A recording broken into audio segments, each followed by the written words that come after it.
Uncle is saying, look through the gap in the stairs.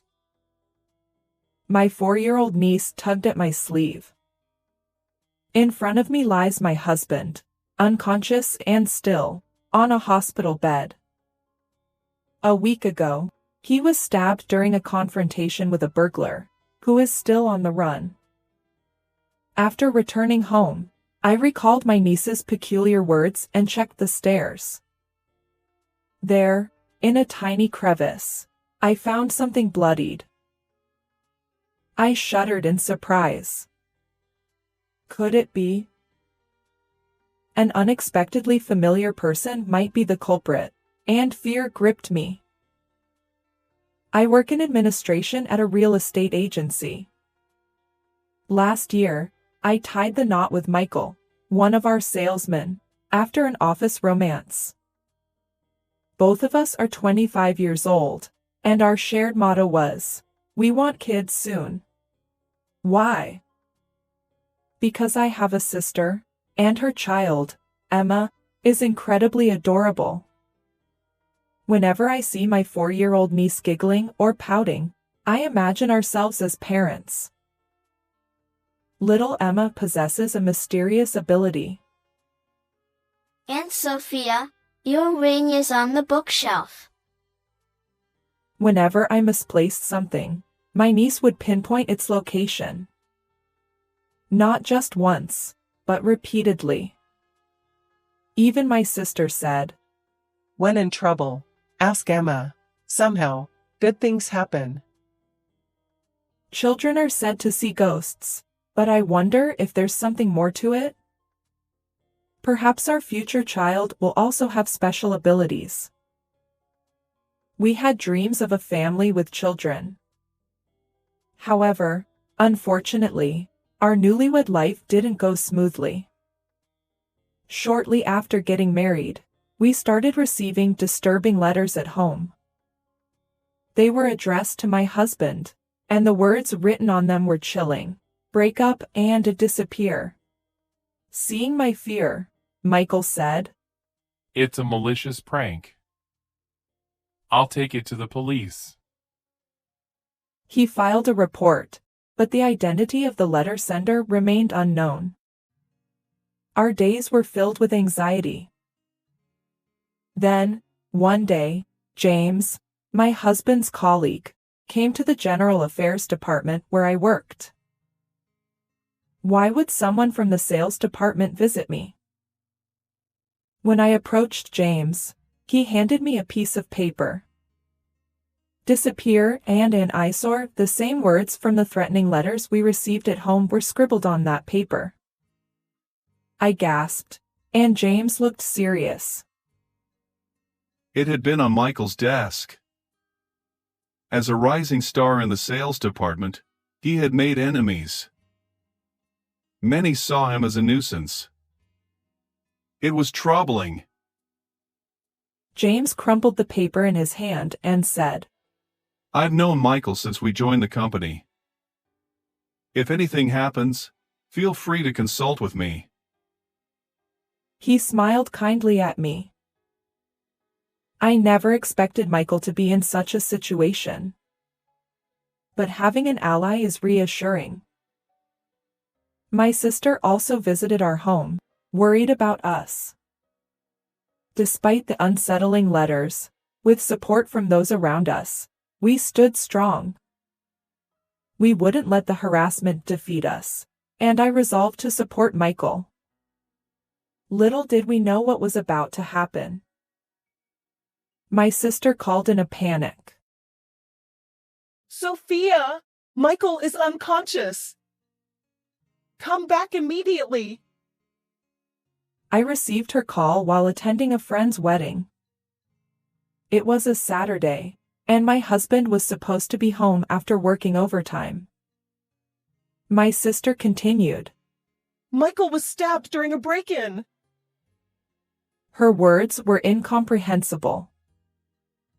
Rushing to the hospital, I found Michael lying pale-faced on the bed.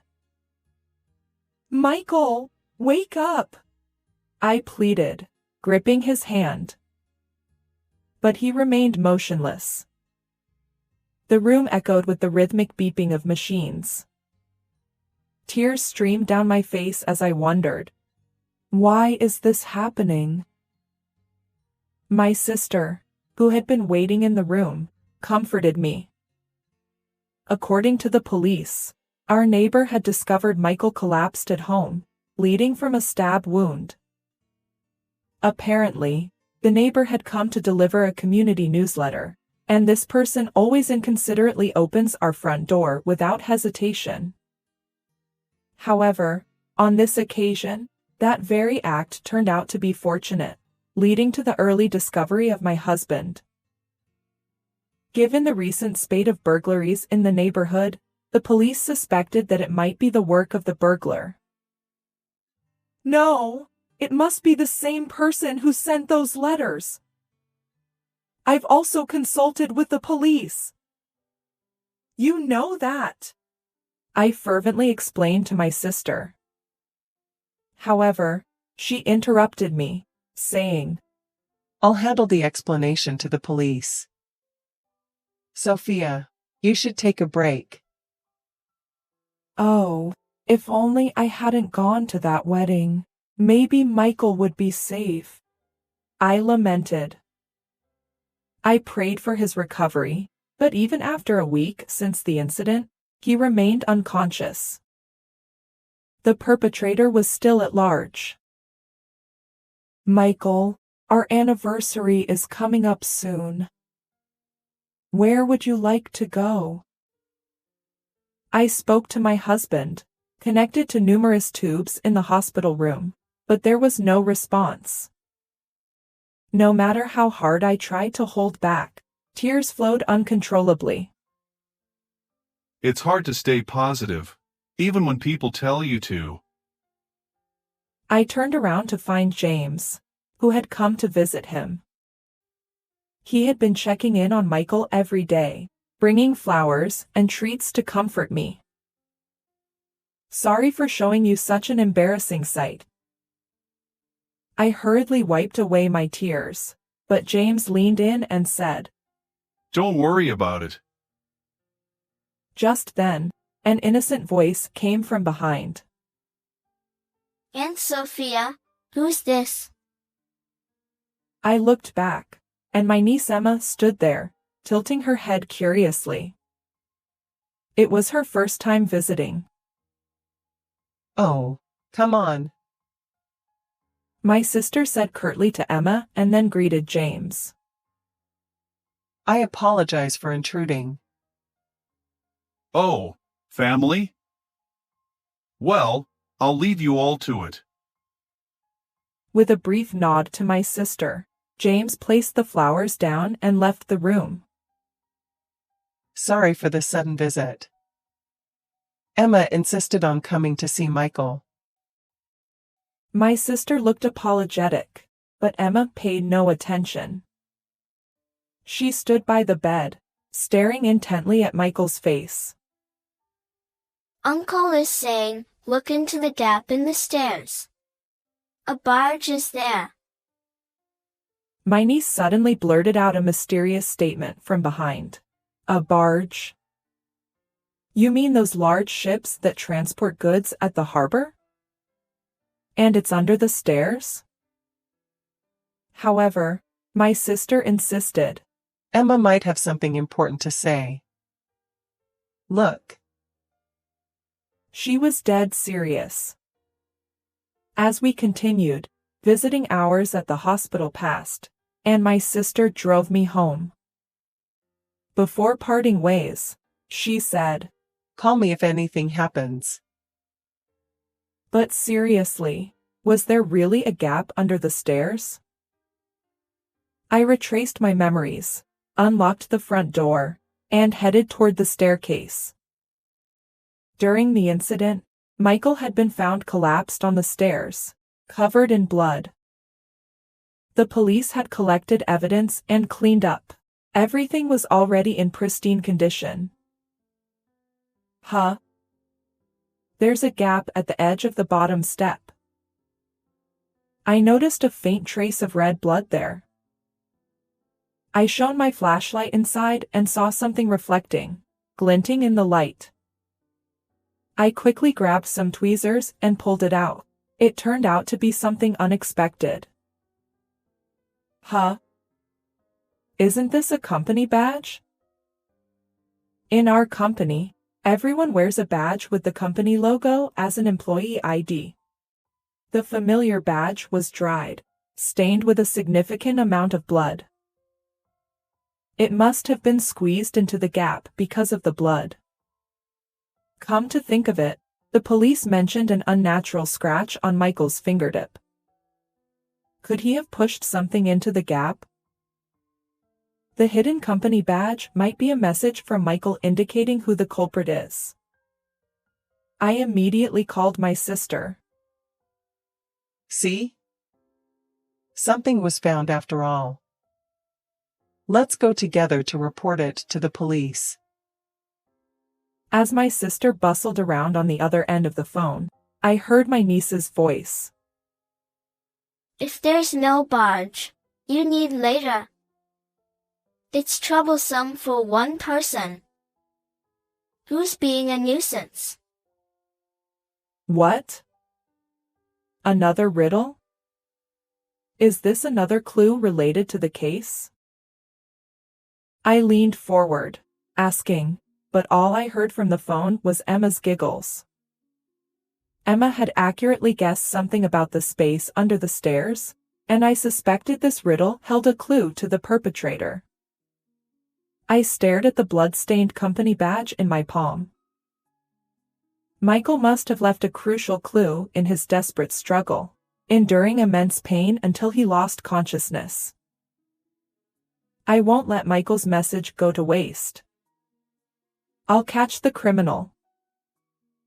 I vowed to uncover the cowardly perpetrator and seek revenge.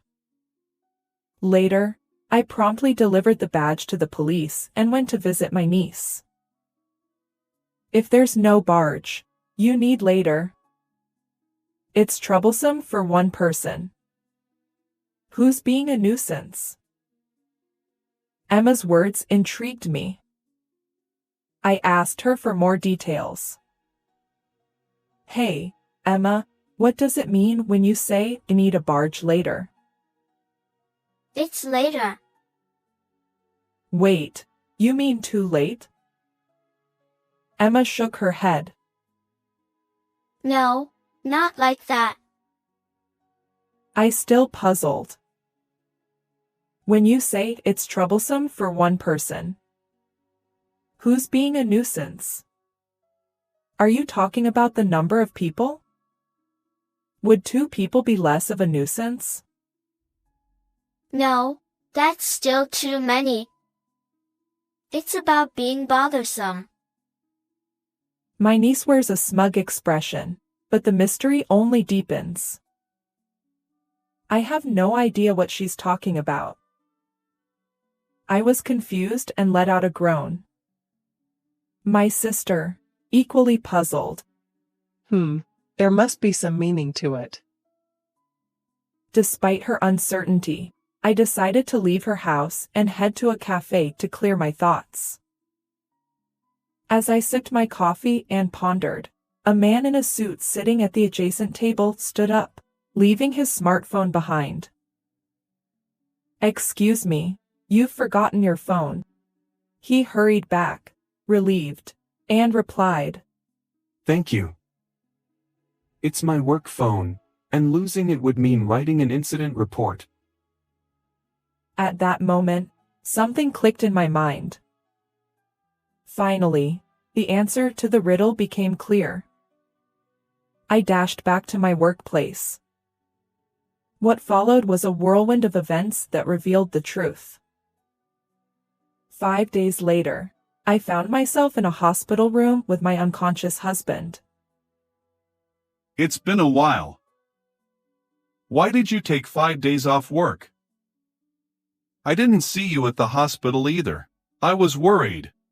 James said during his visit. Ignoring the bouquet he offered, I looked him straight in the eyes and quietly asked, Despite being so close to my husband that you visit him earnestly, why did you stab him? James' face turned pale at my sudden accusation. What are you talking about? Isn't the culprit a burglar? He smiles kindly as always, trying to play it off. I take the blood-stained company badge I found under the stairs out of my pocket and show it to him. Is that our company's badge? The barge my niece mentioned wasn't a ship at the harbor. It referred to the company badge. We've been receiving harassing letters at home. And my husband hid the company badge to reveal the culprit. The culprit isn't a burglar. It's someone close within the company. I look at James with conviction. You're not seriously suspecting me, are you? After all I've done to care for you. He reaches for my hand with a strained smile. I push away his hand and show him a copy of his disciplinary report that I found in HR. Emma's statement about needing a barge later meant needing the letter of apology to the company because he lost his badge. 2 days after my husband was stabbed, he wrote the incident report. Could that be Michael's company badge? His badge was properly at home. I swiftly dismissed his feeble excuse. James clenched his lips in frustration. But he wasn't giving up. James persisted. You're shaken because of Michael's stabbing. From now on, I'll be there for you in Michael's place. His unfocused eyes drew closer. I deftly sidestepped him and pulled out documents from my bag. It was the drive recorder data from the company car he always used. You came to our place at the time of the incident, even though there are no business partners nearby, right? As the data manager for the company's drive recorders, I quickly analyzed James's movements during the incident. Perhaps he had considered erasing the data later, but the company car's recorder was locked to prevent unauthorized tampering. Did you have feelings for me? I asked, watching James squirm. After questioning other colleagues, it became clear that James had secretly harbored feelings for me all along. Furthermore, it was revealed that James resented Michael for supposedly stealing me away from him. Emma's riddle, it's troublesome for one person. Whose being a nuisance meant that if someone already had a spouse, Michael's presence would be an obstacle to their marriage. You held a grudge and harassed us, fearing we might get divorced. That's disgusting. James clenched his fists in anger at my use of the word disgusting. I liked you much more than Michael ever did. I thought scaring you would lead to a breakup. He stomped his feet in frustration. Since the letters alone weren't effective, I decided to put a weapon in your mailbox. I thought it would wake you up in fear. Unfortunately for him, Michael unexpectedly returned home earlier than planned and caught James in the act of pulling out the knife. James' stomping intensified. He arrogantly accused me of being the culprit. He said, "Do you realize how terrified Sophia is?" He warned me never to come near his wife again. So, in your anger, you used the knife you were holding to stab my husband? Yeah, that's right. It was all for you. Now I just need to finish him off. James, defiant, rushed toward the bed, attempting to strangle Michael. Desperate to protect my husband, I grappled with James. Then, unexpectedly, Michael's weak voice cut through the chaos. Enough already. James froze momentarily at the unexpected interruption. Seizing the opportunity, I pushed James with all my strength. He crashed into the door with a loud thud, and the curtain he grabbed tore apart. The hospital staff rushed in, alarmed by the strange noise echoing through the halls. "Call the police!" I shouted. The staff gathered around, helping restrain James and making emergency calls. Later, when the police arrived and I explained everything, they took James into custody. He cried out in desperation. We were so close to being happy. "What nonsense are you spouting? There was never any chance of happiness for you." I stared at James, pushing him away with a resolute tone. I've loved you all along. I really have. James continued to sob like a child. But his selfish claims held no sway. "The only person I love is my husband. Stay away from me forever," I told him sternly. As James was led away by the police, he muttered. Later, Michael regained consciousness and testified against James, leading to his conviction. James would spend about 7 years behind bars. Michael demanded $15,000 in compensation. Even if James were released, losing his job would likely cause financial hardship. As for me, today I invited my sister and Emma over for lunch with Michael. As we sat around the table, my niece grinned and said, "The new chair isn't just one, it's two." My husband and I exchanged glances. It seems I'm pregnant with twins. I'll need to visit the obstetrician soon. How did you find this story? Don't forget to subscribe to our channel. Until next time.